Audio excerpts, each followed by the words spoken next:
প্রতিটা সন্তানই তার বাবা মায়ের কাছে অনেক বেশি প্রিয় আর অনেক বেশি ভালোবাসার হয়ে থাকে। প্রতিটা বাচ্চাই তার বাপ মায়ের কলেজের টুকরা বলতে পারি।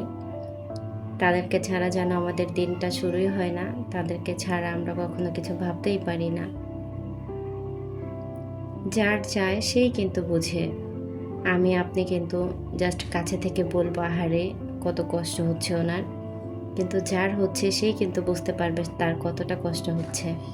তো ঢাকা উত্তরার মাইলস্টোনের খবরটা সবাই জানেন। তো এটা নিয়ে কিছু বলার নেই, শুধু শুধু সবার মনে আরও বেশি কষ্ট লাগা।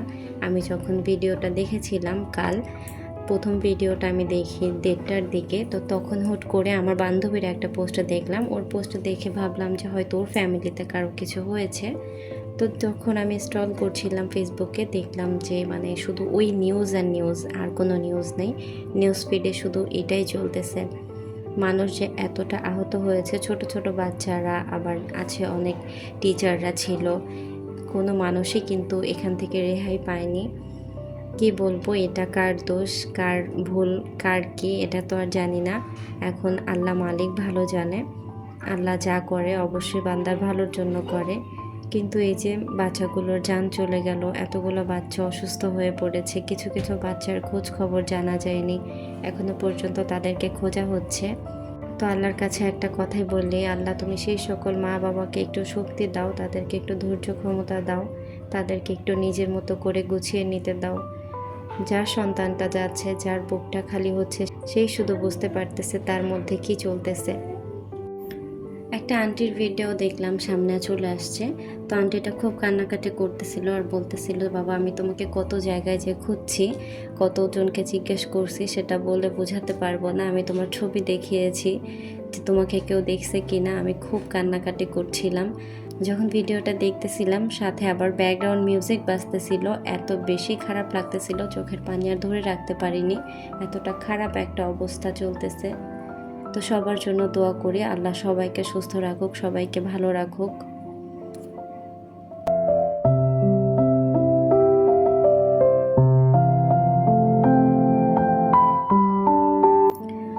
তো অনেক বেশি কথা বললাম, জানি না কথায় কতটা ভুল ত্রুটি আছে, সবাই একটু ক্ষমা সুন্দর দৃষ্টিতে দেখবেন। তো কথা বলতে বলতে কিন্তু ইন্ট্রোই দেওয়া হয়নি। আসসালামু আলাইকুম, মেঘলাস ওয়ার্ল্ডে সবাইকে স্বাগতম করছি। আমি মেঘ, ঢাকা থেকে বলছি। কাছে এবং দূরে, দেশ এবং দেশের বাইরে, যে যেখান থেকে আমার ভিডিওটা দেখছেন, আশা করছি সবাই আল্লাহর রহমতে খুব ভালো আছেন। আমরাও আলহামদুলিল্লাহ খুব ভালো আছি। তো বেশ অনেক দিন পর কিন্তু আজকে একটা ভিডিও নিয়ে আসলাম। তো আজকের যে ভিডিওটা দেখতে পাচ্ছেন, এটা কিন্তু দুদিনের ভিডিও মিলানো ছিল। তো কি আর করব, ভিডিও তো করা হয় না, আর আপলোড দিব কি। আমি তো বলেছিলাম সবার কাছে যে আমি খুব শীঘ্রই ফিরে আসব, তবে মন টানছিল না, ভালো লাগছিল না। আমি জানি আমার অনেক আপু ভাই আঙ্কেল আন্টিরা আমাকে খুব মিস করেছে, অনেকে আমাকে জিজ্ঞেস করেছে আমি সুস্থ হয়েছি কিনা, আমি ভালো আছি কিনা। তো সেই সকল আপু ভাইয়াদেরকে বলি অনেক অনেক ভালোবাসা তোমাদের জন্য। তোমরা যেমন আমাকে ভালোবাসো, আমিও ঠিক তোমাদেরকে তেমনটাই ভালোবাসি। তোমাদের যেমন আমাকে ছাড়া কষ্ট হচ্ছিল, আমাকে মিস করছিলা, আমিও কিন্তু তোমাদেরকে মিস করছিলাম।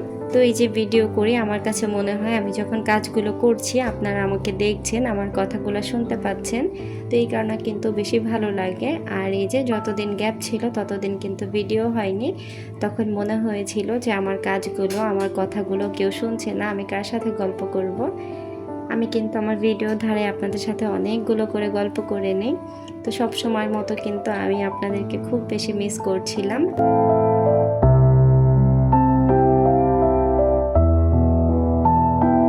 তো এই যে কথা বলতে বলতে কিন্তু ভিডিও রিলেটেড কোনো কথাই বলা হয়নি। শুরুতে যে ভিডিওটা দেখলেন ওইটা ছিল বৃষ্টি হয়েছিল যেই দিন সন্ধ্যায়, সেদিনকার ভিডিও। তো কবে ভিডিও সেটা নিজেই ভুলে গেছি। তো সিয়ার পাপা আবার সন্ধ্যার পর বাইরে থেকে খাবার নিয়ে আসছিল, তো সেগুলো মা মেয়ে মিলে খেয়েছিলাম, তিনজন মিলেই খেয়েছি। তারপর কিন্তু বিছানা গুছানোর যে ভিডিও আর হচ্ছে বাবুর ওটস খাওয়ার যে ভিডিওটা, তো এটা কিন্তু আবার পরের দিনের ভিডিও। তো এদিকে আমি চাদরটা তুলে বিছানাটা গুছিয়ে নিয়েছিলাম। বললাম তো ভিডিওটা অনেক আগের করা, তো ভিডিওটা এডিট করে ভয়েস দেওয়া হয়নি। তো ভাবলাম যে অনেক দিন তো হলো, অনেকটা সময় পার হয়ে গিয়েছে, আপনাদের সাথে কথা বলা হয় না, গল্প করা হয় না, এই জন্য কিন্তু আজকের ভিডিওটা করেছিলাম। অনেক কথা তো বললাম আর অনেক দিন তো হলো আপনাদের সাথে ঠিক করে গল্প করা হয় না। আর আপনারা কে কেমন আছেন আমি কিন্তু তাও জানি না। ওই যে বললাম ইউটিউব থেকে যে দূরে চলে গিয়েছিলাম, তো ইউটিউবে বেশি আসা হতো না। তো এখানে কে কেমন আছেন আমি সেটা জানি না, সবার ভিডিও আমার দেখা হতো না। তো আবার এখন থেকে রেগুলার হলাম, দেখি কতদিন থাকতে পারি, আবার না অসুস্থ হয়ে যাই। তো যাই হোক, কে কেমন আছো অবশ্যই কিন্তু কমেন্ট করে বলে দিবা। তো কথা বলতে বলতে কিন্তু ঘর পরিষ্কার করে রুমও ঝাড়ু দিয়ে নিয়েছিলাম। আমার ঝাড়ু দেওয়ার যে ভিউয়ার্সরা আছেন, ঝাড়ু দেখার ভিউয়ার্সরা, তারা কিন্তু দেখে নেবেন রুম কিন্তু ঝাড়ু দিয়েছি আমি। তো যাই হোক, দুপুরে খাওয়া দাওয়া করে কিন্তু এই যে আবার একটু বাইরে বের হয়েছিলাম। তো যাই হোক, দুপুরে কিন্তু খাওয়া দাওয়া করেছিলাম, অফ ক্যামেরাতেই খাবার দাবার খেয়ে নিয়েছিলাম। তো তারপর কিন্তু ভিডিও করি। তো তারপরে যে সিয়ার পাপা ফোন দিয়ে বলল যে বাইরে বের হও, তো সেও কিন্তু আমাদের সাথেই বের হয়েছিল। তো একটু আগে বের হয়েছে, আমরা আবার রিক্সা নিয়ে আগে আসছি সামনের দিকে, আর সে দাঁড়িয়েছিল। তো ভিডিও করার কথাটা যে বললাম, ভিডিও করতে যে ভালো লাগে না সেটার একটা নমুনা দেখিয়ে দিলাম। এই যে দুইটা ঝামেলা হচ্ছিল দুই জায়গায়, আমি কিন্তু কোনোটাতেই ক্যামেরা অন রাখিনি, কেন যেন আর ভিডিও করতে ভালো লাগে না। তো সিয়ার পাপা আজকে বলতেছিল, তো তুমি যে বাইরে বের হলা, তোমার যে ফোন বের করলা না, কি ব্যাপার? তো উনি কিন্তু জানে না যে আমি ভিডিও আপলোড করছি না এতদিন থেকে। তো আমি আবার তাকে বললাম যে আমি ভিডিও করে কি করব, আমি তো ইউটিউব থেকে অবসর নিয়ে নিছি, আমি আর এখানে ভিডিও আপলোড করব না। তো সে সেটা শুনে আবার একটু হাসলো যে যা খুশি তাই করো, তুমি করেছো তাও কিছু বলিনি, আর করবা না তাও আমি কিছু বলবো না, তোমার ইচ্ছা তোমার খুশি। তবে একটা কথাই বলি, এত দূর আসছো হাল ছেড়ে দিও না, সপ্তাহে একটা হলেও ভিডিও আপলোড দাও, যা হবে দেখা যাবে। একবারে অফ করে দিলে দেখা যাবে তোমার মনিটাও তুলে নিতে পারে।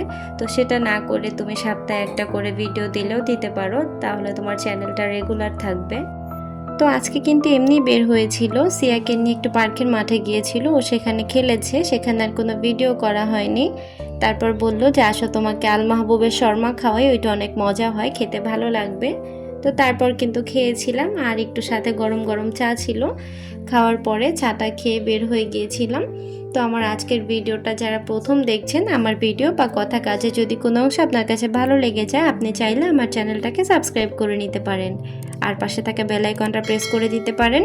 এতে করে আমি যখনই ভিডিও ছাড়বো আপনার কাছে নোটিফিকেশন পৌঁছে যাবে।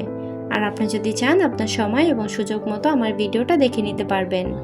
তো আজকের ভিডিওটা এই পর্যন্তই। সবার সুস্বাস্থ্য কামনা করে আজকে এখানেই শেষ করছি। সবাই ভালো থাকবেন, সুস্থ থাকবেন। আল্লাহ হাফেজ, আসসালামু আলাইকুম।